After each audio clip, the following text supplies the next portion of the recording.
All right, so this is probably not the most exhilarating part of the process. However, it's a very important part of the process, and I want to make sure that you fully understand what we're doing here.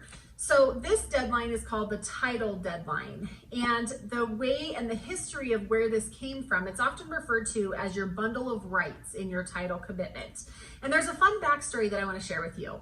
So back in Old English law, when property transfership first started, a lot of times the owner of a property would take sticks off of a tree and bundle them up. And then when it was time to transfer that property, or when they wanted to transfer that property to a buyer, they would give the bundle of sticks to the buyer.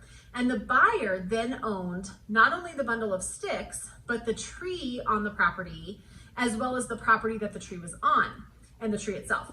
So it's really kind of a cool history behind how this came to be and why it's important and relevant in the transaction. So the title commitment is our way to look at the history of this property. How long has it been owned by someone and who has owned it? We want to make sure that there's no liens or encumbrances on the property that need to be paid off prior to closing to make sure that the transfer of ownership is clean and you have free and clear title. This is also a document that's going to lay out in Schedule A all of the requirements to get a free title. Things like the current owner's mortgage has to be paid off because that's attached to the property. And other things are listed under Schedule A, all of which are very standard, and I have reviewed this document as well.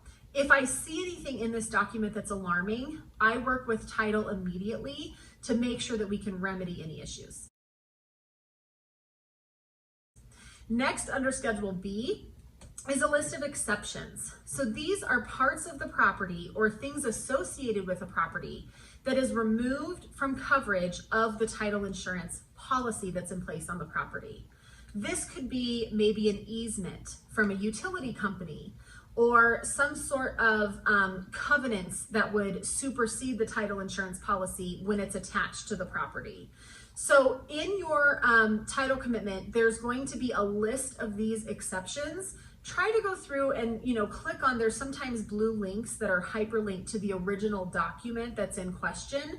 You can read through it. It actually is pretty fascinating if you want to dive in, or if you can't sleep one night, it's a good read, but just know I have reviewed it. Your lender also reviews it. And the purpose of this commitment going to you is so that you have a chance to review it. There's nothing you need to sign or do here. It's just for your record.